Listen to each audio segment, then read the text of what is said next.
দর্শক, নির্বাচনের ফলাফল নিয়ে চরম উদ্বেগ উৎকণ্ঠা তৈরি হয়েছে। সারা দেশে সেই উদ্বেগ চলছে। বিভিন্ন রাজনৈতিক দল বিভিন্নভাবে তাদের ফেসবুক পেজে নানা রকমের খবর প্রচার করছে। গ্রহণযোগ্য সংবাদ মাধ্যমগুলো তারাও ভিন্ন ভিন্ন সংখ্যা পরিসংখ্যান দেখাচ্ছে। এরই মাঝে উদ্বেগটা বাড়ছে। উদ্বেগের কারণটা অনেক আসনে, বিশেষ করে ঢাকার হেভিওয়েট অনেকগুলো আসনে ফলাফল নির্ধারিত না হওয়া, শেষ মুহূর্তে হতে অনেক দেরি হওয়া, এই ব্যাপারগুলো যেমন রয়েছে, সারা দেশে অনেক খবরই আমরা দেখছি। এখন পর্যন্ত যেটা সর্বশেষ খবরে জানা গিয়েছে সেটা হচ্ছে যে তারেক রহমানের 2 আসনে বিজয় নিশ্চিত হয়েছে। তিনি বগুড়া 6 এবং ঢাকা 17 2 আসন থেকেই নির্বাচিত হয়েছেন এবং এই প্রথম কোনো প্রার্থী একাধিক আসনে বিজয় লাভ করলেন। এই ঘটনাটা যখন দেখছি তখন পর্যন্ত আমরা জামাত আমিরের ঢাকা 15 আসনে বিজয় নিশ্চিত দেখিনি, যদিও কিছু ভোটের ব্যবধানে তিনি বিএনপির নেতা মিল্টনের থেকে এগিয়ে রয়েছেন। ওদিকে ঢাকা 11-তে এনসিপির আহ্বায়ক নাহিদ ইসলামের যে আসন ডক্টর এম এ কাইয়ুমের বিরুদ্ধে, সেই আসনে এম এ কাইয়ুমের সঙ্গে নাহিদ ইসলামের একেবারেই হাড্ডাহাড্ডি লড়াই চলছে, যেখানে পার্থক্য মাত্র 1000 ভোটের। এই পরিস্থিতি যখন দেখছি তখন আমরা সময় টেলিভিশনের খবর সর্বশেষ যে পরিসংখ্যান জানি সেটাতে আমরা দেখছি যে বিএনপি পেয়েছে 73টা আসন এবং জামাত পেয়েছে 38টা আসন। গ্রহণযোগ্য সংবাদ মাধ্যম বলতে আমরা যে 2-4টাকে বুঝি, তার মধ্যে সময় টেলিভিশন অন্যতম। তাদের সোর্স এটা নিশ্চিত করছে 73টা আসন বিএনপি পেয়ে গেছে ইতিমধ্যে এবং 38টা জামাতের কনফার্ম হয়েছে।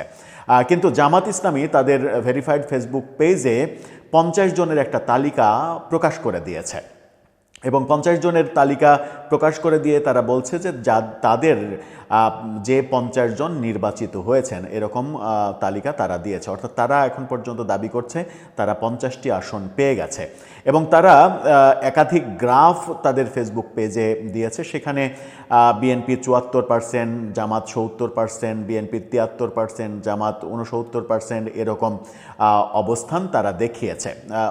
একটা দিক বলা যেতে পারে যে তারা তাদের অবস্থান বেশি এখন পর্যন্ত দেখায়নি। এখন পর্যন্ত তারা চরম প্রতিদ্বন্দ্বিতার অবস্থান দেখালেও বিএনপি এগিয়ে আছে, সেটা তারা তাদের ফেসবুক পেজে স্বীকার করছে।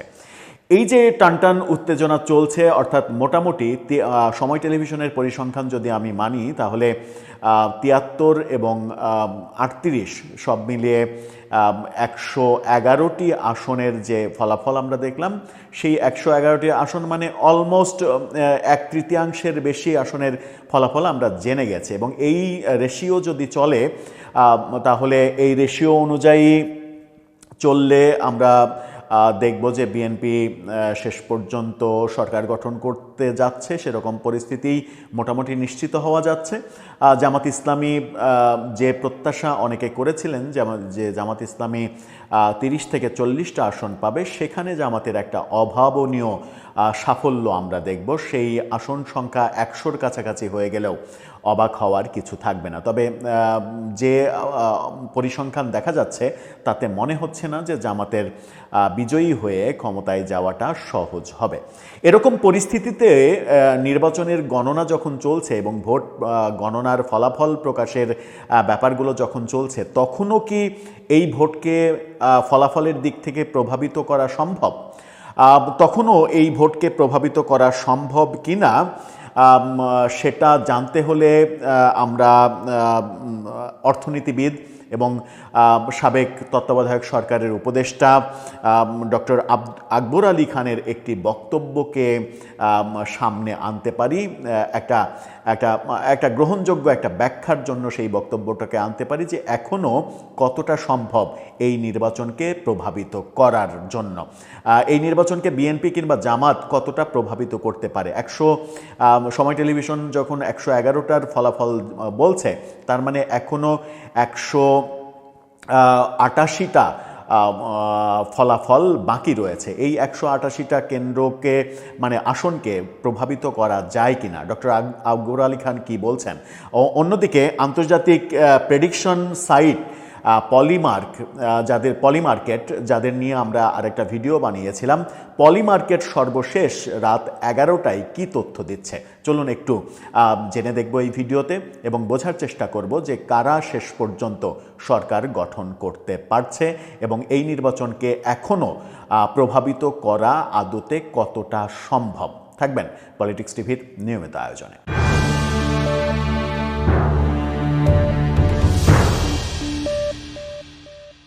দর্শক, বলছিলাম সময় টেলিভিশন 111টি আসনের পরিসংখ্যান যখন দিয়ে দিয়েছে, যেখানে বিএনপিকে 73টা এবং জামাতকে 38টা আসন পেতে আমরা দেখছি, তখনও কি বিএনপি কিংবা জামাতের পক্ষে অবশিষ্ট যে 188টা আসন রয়েছে সেই আসনগুলোকে প্রভাবিত করে নিজেদের পক্ষে ফলাফল আনা সম্ভব?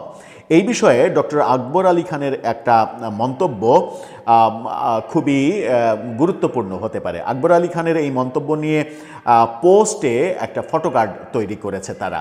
পোস্টের এই ফটোকার্ডটা দেখে নিন। সেখানে বলা হচ্ছে, কারচুপি হয় ভোট গণনার পর্যায়ে এবং ফলাফল ঘোষণার ঠিক আগ মুহূর্তে। অর্থাৎ দুইটা পর্যায়ে কিন্তু এখনও বাকি রয়েছে, ভোট গণনার পর্যায়ে এবং ফলাফল ঘোষণার পর্যায়ে। একটা পর্যায়ে প্রায় শেষ হয়েছে, এটা বলা যায় যে কেন্দ্রে ভোট গণনার ব্যাপারটা হয়তো শেষ হয়ে গেছে, কিন্তু এখনও যে ফলাফল ঘোষণা, অর্থাৎ রিটার্নিং কর্মকর্তা কিংবা সহকারী রিটার্নিং কর্মকর্তার অফিসে সমস্ত কেন্দ্রের ফলাফল গিয়ে সেই ফলাফল ঘোষণা করার যে ব্যাপারগুলো ঘটতে পারে, সেগুলোকে প্রভাবিত করা যায় বলে বলছেন আকবর আলী খান। কি বলছেন তিনি চলুন একটু পড়ে দেখি। তিনি বলছেন যে অধিকাংশ ক্ষেত্রে দেখা যায় ভোট গ্রহণ শেষ হওয়ার পর যখন গণনা শুরু হয় তখন বিরোধী দলের পোলিং এজেন্টদের ভয়ভীতি দেখিয়ে বা প্রশাসনের সহায়তায় কেন্দ্র থেকে বের করে দেওয়া হয়।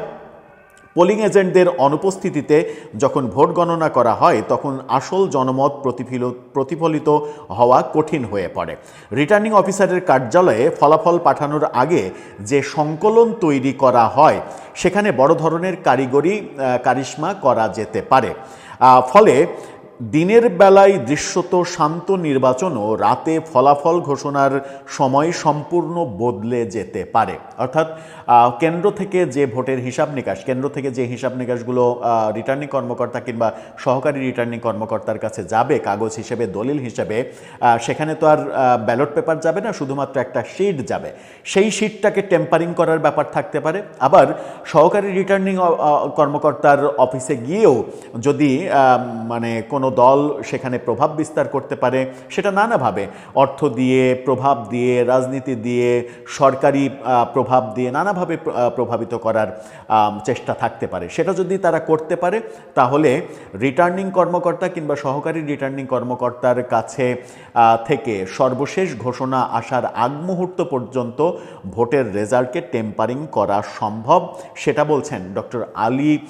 বলেছেন ডক্টর আকবর আলী খানের মতো একজন বাংলাদেশের খুবই গুরুত্বপূর্ণ একজন মানুষ, যদিও তিনি এখন বেঁচে নেই, কিন্তু তার এই মতামতটা এখনও আমাদের সমাজে উজ্জ্বল দৃষ্টান্ত হয়ে রয়েছে। তার মানে এখন এই ফলাফলকে 188 আসন কিংবা তার কম আসনে যে ফলাফল, সেই ফলাফলকে প্রভাবিত না করতে দেওয়ার জন্য দুইটি রাজনৈতিক দল বিএনপি এবং জামাত উভয় পক্ষকে সহকারী রিটার্নিং কর্মকর্তা এবং রিটার্নিং কর্মকর্তার অফিসে সজাগ দৃষ্টি রাখতে হবে যেন কোনো ধরনের কোনো টেম্পারিংয়ের ঘটনা না ঘটে। অর্থাৎ দুই দলই যদি সজাগ থাকে তাহলে কেউ কাউকে ফাঁকি দিয়ে এই ধরনের ফলাফল প্রভাবিত করে টেম্পারিং করে, শিট টেম্পারিং করে ফলাফল অন্যরকম ঘোষণা করা, এটা সম্ভব হবে না। তার মানে এখন পর্যন্ত যে সম্ভাবনাটা আছে ফলাফলকে প্রভাবিত করার, সেটা বাতিল হয়ে যেতে পারে শুধুমাত্র দুই দলের সচেতন এবং সরব উপস্থিতির মাধ্যমে। এবার চলুন যাওয়া যাক আন্তর্জাতিক প্রেডিকশন সাইট পলিমার্কেটে আমরা দেখেছিলাম যে আজকে সকাল 11টায় তারা বলছিল বিএনপির জেতার সম্ভাবনা 82%। অর্থাৎ তাদের সাইটে এখন পর্যন্ত যে এনগেজমেন্ট হয়েছে সেখানে দেখা যাচ্ছে যে 23,29,458 জন এখানে এনগেজড হয়েছে। 23 লক্ষর বেশি মানুষ এখানে মতামত দিয়েছে। সেই মতামতে যেটা সকাল 11টায় 17 লক্ষ ছিল, 17 লক্ষ থেকে এখন 23 লক্ষর বেশি হয়েছে এবং 23 লক্ষের বেশি মানুষের মতামত নিয়ে এই পলিমার্কেট আন্তর্জাতিক প্রেডিকশন সাইট তারা বলছে বিএনপির জেতার সম্ভাবনা 97%, জামাতের সম্ভাবনা 3%। অর্থাৎ এটা এখন মানে এই সাইটকে যদি বিশ্বাস করা যায়, সকাল 11টার যে বিশ্লেষণ তাদের ছিল সেটা নিয়ে আমরা আলাদা একটা ভিডিওতে আপনাদেরকে বলেছি এবং সেটাই বোধহয় বাংলাদেশের নির্বাচনে প্রতিষ্ঠিত হতে চলেছে। সেখানে আমরা দেখেছিলাম 82% মানুষ বলছিল যে বিএনপি জিতবে এবং এখন সেটা 97%-এ এসে ঠেকেছে। তার মানে কি এখন আর জামাতের কোনো সুযোগ নেই সরকার গঠন করার ক্ষেত্রে? মিরাকেল যে কোনো সময় হতে পারে এবং পলিমার্কেট যে থিওরিতে কাজ করে সেই থিওরিও বলে যে এক ঘন্টার মধ্যে অনেক কিছু উল্টে পাল্টে যেতে পারে। কোনো একটা দুর্ঘটনা, কোনো জোর গুজব, অনেক কিছুর ক্ষেত্রে মানুষের মাইন্ড সেট আপ পরিবর্তন হলে এখানকার ট্রেডে একটা বড় পরিবর্তন হতে পারে। কিন্তু এখন পর্যন্ত যে গতিধারায় ক্রমবর্ধমান যে ব্যাপারগুলো আমরা দেখছি মানে সমর্থনের দিক থেকে, তাতে এটুকু অন্তত বোঝা যায়। এবং সময় টেলিভিশনের সর্বশেষ যে তথ্য 73 ভার্সেস 38, সেই ইকুয়েশনটা সামনে রাখলেও বলা যায় যে ব্যবধান যাই হোক না কেন শেষ পর্যন্ত সরকার গঠন করছে বিএনপি। দর্শক, আপনার মতামত জানিয়ে এই ব্যাপারে লিখতে পারেন আমাদের কমেন্ট বক্সে।